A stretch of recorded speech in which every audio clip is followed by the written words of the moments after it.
So what's up sa mga kahombre ko? Makagago, what's up man? Nga na naman pala to. At syempre, mga kahombre ko, today is the day.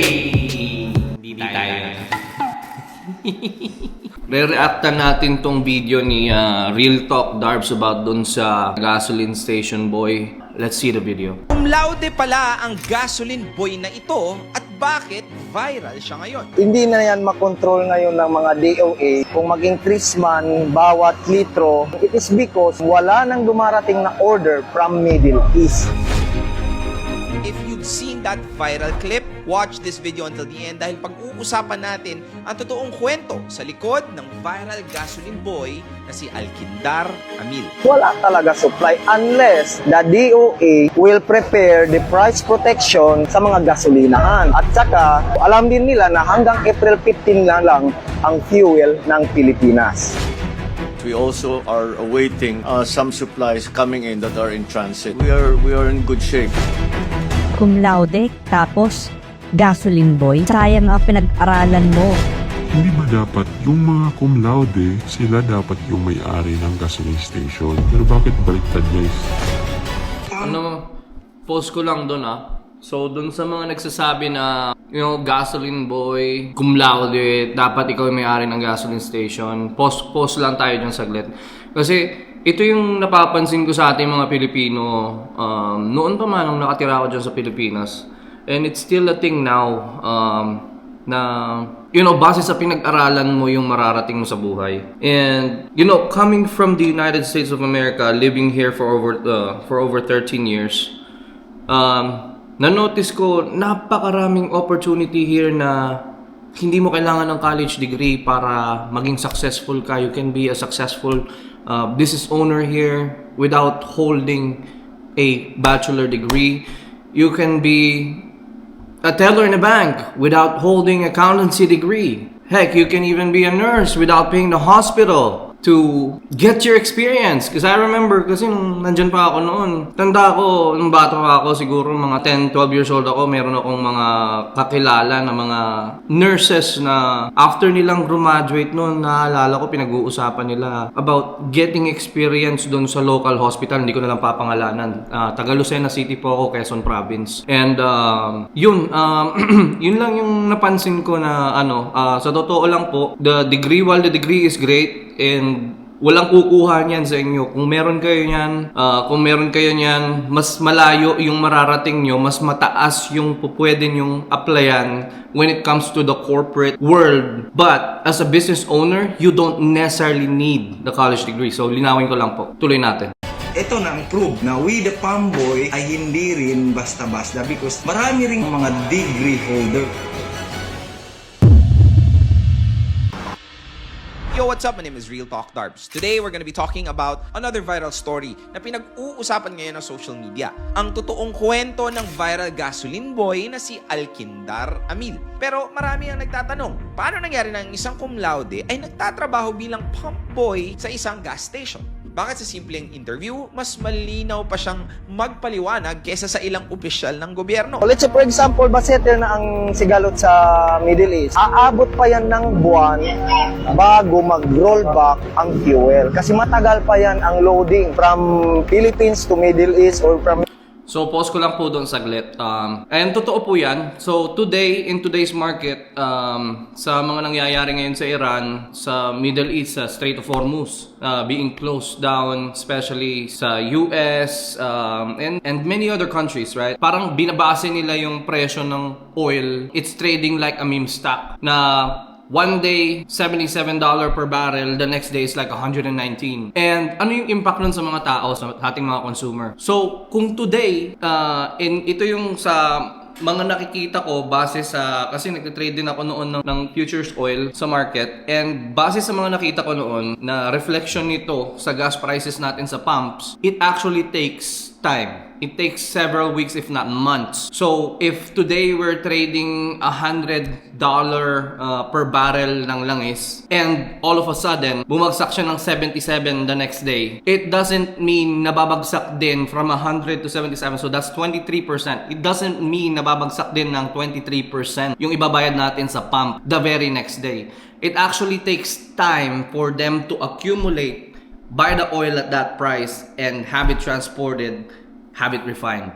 Right. So, linawin ko lang po, although nakikita natin na yung langis, yeah, it fluctuates up and down. One day, like I said, $77, the next day, $119. It doesn't impact us right away. Pero nag-issue, I think I've seen the CEO of United Airlines, one of the biggest airlines here in the United States, issued a notice sa mga empleyado niya that oil per barrel could hit $175 per barrel by the end of this year if the war in Middle East does not stop or does not end. So, yun lang po, just you know, just a little context of what's going on. Continue natin yung video. Middle East papunta sa Pilipinas. And of course, what are the things that we may be able to learn from this kind of situation? Let's find out. First, let me give you a brief context. Sa mga hindi nakakakilala, Alkindar Kins Amil is a 30-year-old guy. Here's why the story starts to get attention. Hindi lang basta-basta degree holder, but he also graduated cum laude. Now, going back to the issue last March 13, nag-viral ang kanyang interview matapos niyang ipaliwanag ng maayos ang issue patungkol sa tumataas na presyo ng gasolina sa Pilipinas. Caltex is owned by Chevron. Ang Caltex is a brand name lamang. Ang price ng Caltex nakabase sa world market. So doon ako nagmo-monitor. Ganito na per barrel, tumataas siya every minute. So namomonitor natin kung ilan ang itataas ng fuel every hour or minutes. Pag abot yan ng Monday, doon pa lang magre-release ng final price ang Chevron. So i-implement yan sa Tuesday. That is why all gasoline station implement or change their price every Tuesday. At bakit hindi ito direktang kontrolado ng gobyerno? Actually, hindi na yan makontrol ngayon ng mga DOA. Kung mag-increase man bawat litro, it is because wala talaga supply unless the DOA will prepare the price protection. So, post ko lang po dun saglit. Totoo po yan. Dati po ako back in 2017 to late 2018, store manager po ako ng multiple locations ng Terrible Herbs dito sa Las Vegas. It's the biggest Chevron chain. I was the youngest store manager at the time. I was hired to be floating manager. So what that means is I go to several assigned location as needed to run each location per until na masettle ako sa store na binigay sa akin at that time. Pero totoo po yun. Every time before I go to work, I remember, so I go to work from 6 a.m. in the morning to 2 p.m. But I'm normally out driving around the vicinity within 2 to 3 miles radius nung station ko to check the prices and write it down on a paper, write it down on my phone to see if there's any adjusted from yesterday, and I submit it to the corporate every time when I'm doing my paperwork. And so that's how we base off our market to see if we're gonna beat the other companies that are within the vicinity of our stores. Ang gawin ng gobyerno natin is to negotiate the neighboring countries na meron mga enough supply of fuel para masettle po yung mataas na increase mo ng fuel natin. Kasi doon sa Strait of Hormuz wala talaga makadaan. Pag okay na po yung sigalot sa Middle East, ako tayo babalik kung saan. Kung paano siya magsalita. Dapat siguro ang At gawin marami kang nagtanong kung bakit ang isang cum laude graduate nagtatrabaho bilang gasoline boy sa isang gas station. Cum laude, tapos gasoline boy, sayang ang pinag-aralan mo. Pero sa isang interview, niya na siya ay dating fuckboy, pero dahil siya daw ay nakitaan ng potensyal, siya ay na-promote bilang isang supervisor. Nakita ni Sir yung potential, so ano ako sa supervisor. Kahit na medyo some of the customer na Tapos, mababa yung tingin sa mga pamboy, so sayang ito ang na proof pinag-aralan na mo. we the pamboy ay hindi rin basta-basta because marami ring pamboy ang mga degree Pero holder. dahil siya daw ay nakitaan ng potensyal, siya ay naman ang kanyang isang supervisor sa Nakita gobyerno. ni Sir lang po ang gusto kong sabihin sa mga sa gobyerno. So, magtulungan po muna tayo to settle the problem sa oil prices, sa fuel, para po maibsan naman yung hirap na dinaranas ng mga Pilipino. Kasi pag fuel po talaga ang tumira, naku, lahat po ay magtata. Alam mo, post ko lang doon saglit, no? Totoo yan eh. Sa atin kasi sa Pilipinas, man, like, napansin ko, sa mga millennials hanggang sa early Gen Zs, Sa atin sa Pilipinas, majority, and I say over 70% is bachelor degree holder, man.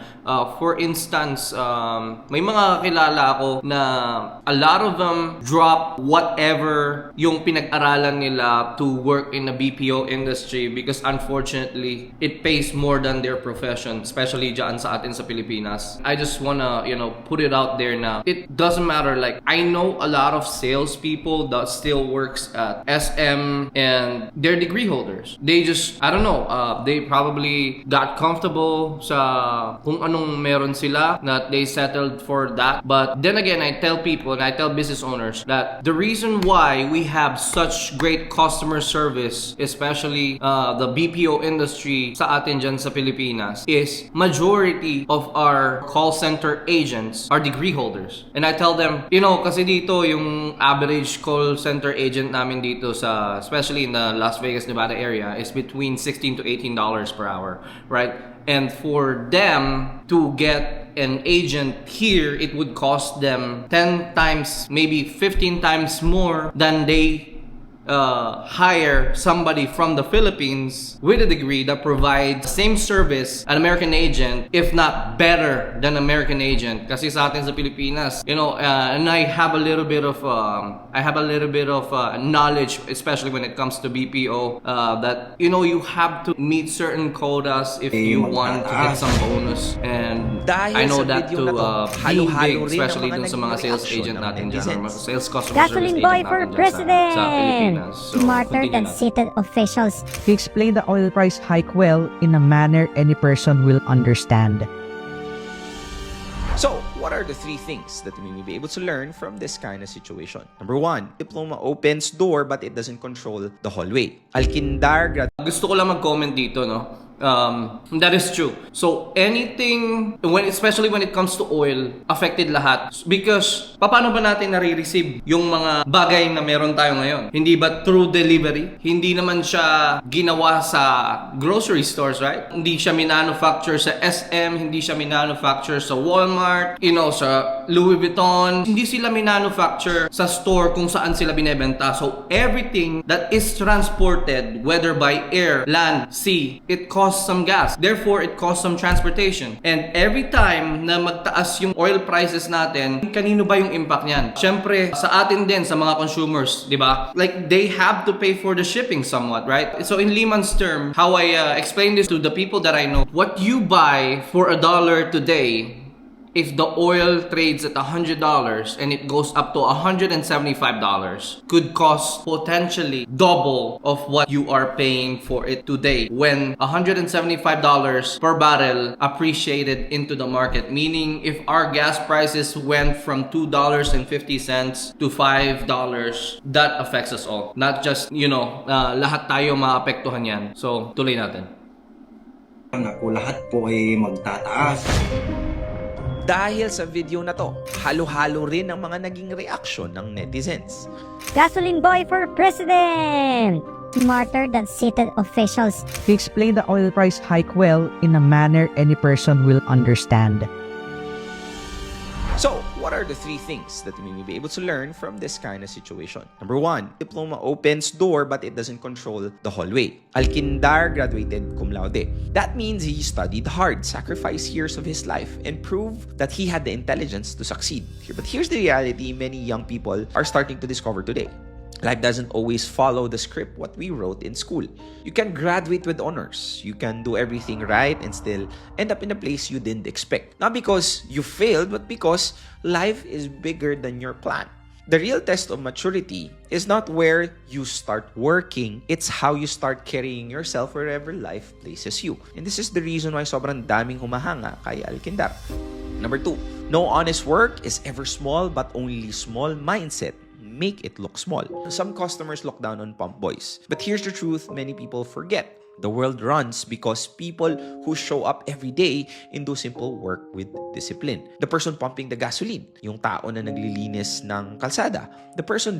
So, I just wanna add some comment dito, no? Itong sinasabi ni Real Talk Darbs, talagang Real Talk din naman. Talagang totoo, Like, if everybody was millionaire, wala namang tatrabaho yan. Di ba? Wala nang bus driver, wala nang mag-jeepney driver, wala nang tricycle driver. wala na magtatrabaho eh. Like, why else would you work if you can afford comfort? So if everybody knows about money, wala na magtatrabaho niya na, wala nang normal na tao, wala nang customer service. Customer service will just vanish. Because if you're a millionaire, I mean, and if everybody have a choice, everybody would choose comfort every time. And, sige, continue natin. Driving the jeepney. These jobs may not look glamorous, but they keep the society moving. So when someone treats honest workers with disrespect, they do not reveal the workers' value. They are revealing their own true character. Number 3, intelligence gets attention, character earns respect. What made Alkindar viral wasn't just the fact na cum laude siya. It was the way he carried himself. Sobrang calm, sobrang clear, sobrang respectful. Walang arrogance or shame in the work that he was doing. And that is very rare today. Because many people want the title of success, but very few are willing to embrace the humility that actually builds it. And remember that your diploma may prove you're smart, but your character proves who you really are. Real talk. Watching this situation made me realize something deeper. Because the truth is, the story of Alkindar Amil is not just about one man. It's about the reality that many Filipinos are silently facing today. Maraming college graduates ngayon na... And gusto ko lang mag-add, no? Sobrang totoo. Like I said, just for comparison, no? Like, to be a flight attendant sa atin, you would normally need, of course, a bachelor degree and a specific height. And I wish na sana magbago yun. Dito sa amin sa US, and I met this lady, she's in her early 60s. She had just getting started to become a flight attendant sa Spirit Airlines. And she just went for a 6 weeks worth of training. I don't know the protocols and I don't know how the air transportation works in the Philippines, what is needed, but I think it's absurd na what we can get here in the US for 6 weeks worth of training, like to be certified as a flight attendant here, it takes about 6 weeks here in the US. I don't know kung ano yung requirements sa atin dyan sa Pilipinas. Pero these are one of the things na napapaisip ako na, you know what, sobrang overqualification o sobrang overqualified ng mga Filipino workers natin dyan. And I think Filipinos deserve more. Continue natin. Sobrang hirap makahanap ng trabaho. Some are cum laude. Some have professional licenses. Some have years of education. Pero pagdating sa job market, sobrang kulang ng opportunities. I just want to add to this na if the Philippines wasn't 7,107 islands and if it was just a huge chunk of land, if you compare it next to Texas, Texas is twice as big as the Philippines.